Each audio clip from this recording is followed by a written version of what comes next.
Humanity has always been driven by the pursuit of the unknown, pushing the boundaries of what we thought was possible. Our journey to the moon was a testament to our ambition and determination. Fasten your seatbelts and join our space cruiser in a journey to Mars. In this video, we'll explore in details on why Mars has become the focal point of our cosmic aspirations, technological challenges that comes with it, different ideas on how to terraform it, Elon Musk's approach to it, and some experts' opinions on its colonization. From the earliest days of our existence, we've looked up at the stars with wonder and astonishment. The moon, so close yet so far, was our first space colonization, a testament to the power of human ingenuity. The Apollo missions were more than just scientific expeditions. They were a symbol of our potential, a demonstration of what we could achieve when we set our minds to it. The moon was a monumental achievement, but for all its importance, it was just the first step, the beginning of a journey that will take us to the stars and beyond. The moon was just a stepping stone. It was never the final destination, but rather the first rung on a ladder that stretches into the infinite cosmos. And the next rung on that ladder seems to be Mars.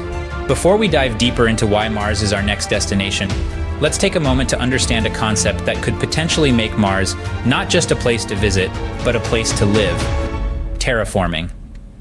Terraforming, in simple terms, is the hypothetical process of deliberately modifying the atmosphere, temperature, surface topography, or ecology of a planet, moon, or other body to be similar to the environment of Earth to make it habitable by Earth-like life. But you may ask yourself, why Mars and not Venus, Jupiter, or any other planet in our solar system? Well, Mars is the next logical step in our cosmic journey. It's relatively close, at least in astronomical terms, and it bears a striking resemblance to our own planet. But the main answer lies in the unique combination of conditions and resources that Mars, our neighboring red planet, offers. Firstly, let's consider the Martian day-night cycle. A day on Mars, known as a sol, is remarkably similar to a day on Earth, lasting approximately 24.5 hours. This similarity could make the transition easier for future human settlers, who are accustomed to Earth's 24-hour day. Secondly, Mars boasts polar ice caps just like Earth. These ice caps are composed of water and carbon dioxide, vital elements for life as we know it. The existence of water ice on Mars opens up possibilities for human usage, including drinking water, crop irrigation, and even the production of rocket fuel. Moreover, Mars's gravity is about 38% of Earth's. While significantly less, it's enough to prevent the muscle and bone wastage that astronauts experience in zero-gravity environments. It's also worth noting that Mars's lower gravity would make lifting off the Martian surface easier than from Earth, which means the fuel needed to take off from Mars would be less compared to the fuel needed to take off from Earth, an important consideration for return journeys or interplanetary travel. But what really sets Mars apart is the evidence of its watery past.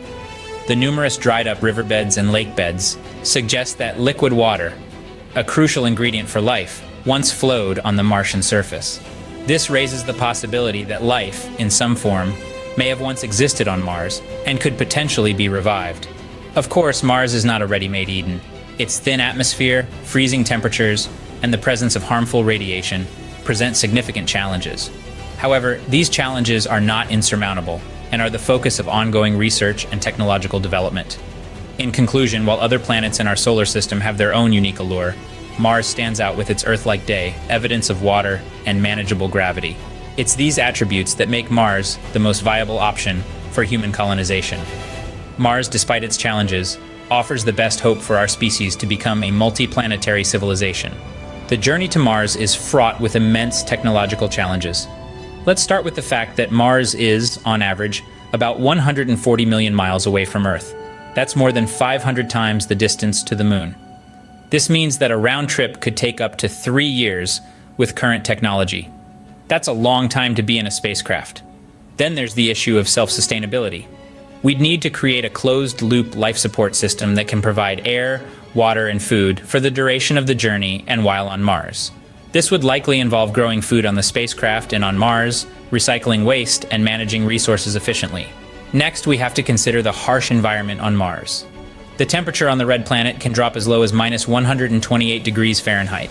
The atmosphere is thin and mostly carbon dioxide, with a pressure less than 1% of Earth's. This means we'd need to develop technology that can withstand these conditions, and possibly terraform parts of the planet to make it more habitable. But perhaps the biggest challenge lies in the human health concerns. spending long periods in space can have severe effects on the human body, including muscle atrophy, bone loss, and exposure to radiation. We'd need to find ways to mitigate these effects, whether through improved shielding, artificial gravity, or other methods. In addition to all these, there's the challenge of landing large payloads on Mars. The thin atmosphere makes it difficult to slow down spacecraft for a soft landing, and we'd be aiming to land much larger payloads than anything we've attempted before. It's a problem of scale and precision that we're still grappling with. Despite these hurdles, our ambition remains undeterred. We're developing new technologies, conducting research, and pushing the boundaries of what's possible. The goal is not just to visit Mars, but to stay. These challenges seem insurmountable, but so did putting a man on the moon once. Different ideas were proposed by scientists in order to overcome some of these challenges to completely or partially terraform Mars for human settlement. The first step would be to build a magnetic shield. Mars lost its original atmosphere due to its weak magnetosphere, allowing solar winds to strip it away. By building a magnetic shield, we could potentially restore and thicken Mars's atmosphere, making it more Earth-like.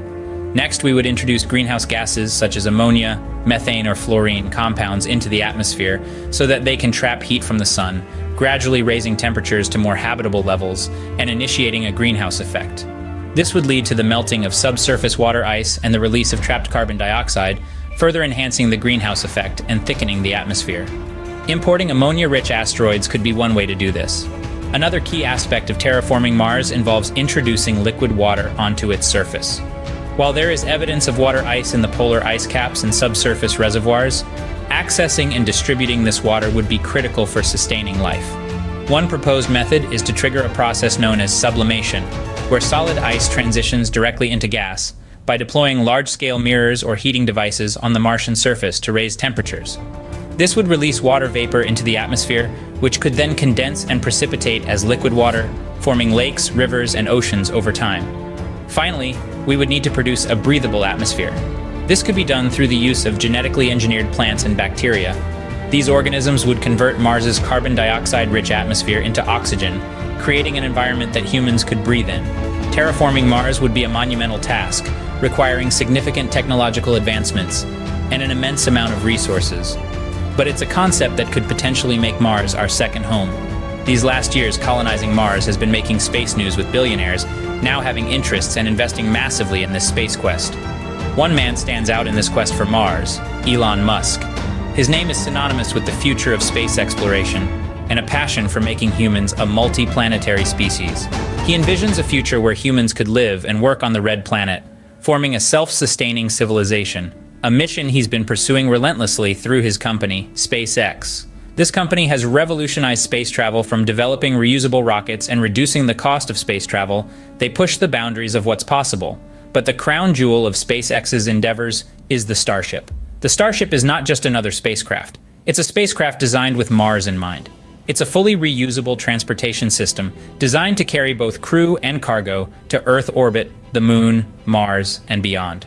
With a capacity to carry up to 100 passengers, it's the key to a Martian colony. Musk doesn't just see a few astronauts making the trip to Mars. He envisions a future where trips to space would just be affordable to anyone. There are some of other technological advancements that are making this Martian dream a reality, and in them, NASA's Perseverance rover. This car-sized rover is designed to explore the crater Jezero on Mars as part of NASA's Mars 2020 mission. It has the mission to investigate an astrobiologically relevant, ancient environment on Mars and investigate its surface geological processes and history, including the assessment of its past habitability and potential for preservation of biosignatures within accessible geological materials. It will also cache samples for a potential future Mars sample return mission. Now let's take a look on what different experts in the field think about this Martian dream. When asked about humanity becoming a multi-planetary species, Elon Musk said, "The future of humanity is fundamentally going to bifurcate along one of two directions. Either we're going to become a multi-planetary species and a spacefaring civilization, or we're going to be stuck on one planet until some eventual extinction event." In this statement, he was basically trying to warn us about consequences of not having a second home, and the history teaches us more about extinct species like dinosaurs. The renowned astrophysicist Neil deGrasse Tyson has often expressed that while colonizing Mars is technically feasible, it would be an enormous, costly undertaking. According to Tyson, it's not the technology that's the problem. It's the economic, political, and social will to make it happen. He emphasizes the importance of a combined effort, saying that it would take the resources of not just one country, but the entire world to make such a venture successful. Moving on to other experts in the field, many share similar sentiments. Dr. Robert Zubrin, the founder of the Mars Society, is a strong advocate for Mars colonization. He argues that with the right approach and technological advancements, humans could establish a self-sustaining civilization on Mars within a few decades. Zubrin believes that the key lies in using the resources available on Mars, such as its carbon dioxide and water ice, to create fuel, oxygen, and other necessities. The general consensus among experts is that colonizing Mars is not a question of if, but when. They caution, however, that the timeline is heavily dependent on technological progress and the willingness of society to invest in such a monumental step. And while experts may differ in their estimations and approaches, they all agree on one thing. The journey to Mars will be one of the most significant undertakings in human history. But as they say, anything worth doing is never easy. The path to Mars is fraught with difficulties, but the consensus is clear. It's a challenge worth undertaking.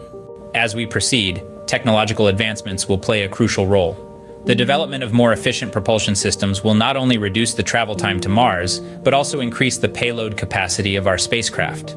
Advanced life support systems will ensure the well-being of our astronauts during their prolonged stay in space. And let's not forget the importance of sustainable habitats and resource utilization systems, which will be key to our survival on Mars. From the moon to Mars, humanity's cosmic journey is just beginning. We've covered a great deal of ground today. Share your thoughts about Mars colonization in the comments section, and don't forget to like and subscribe to join our space cruiser for more trips.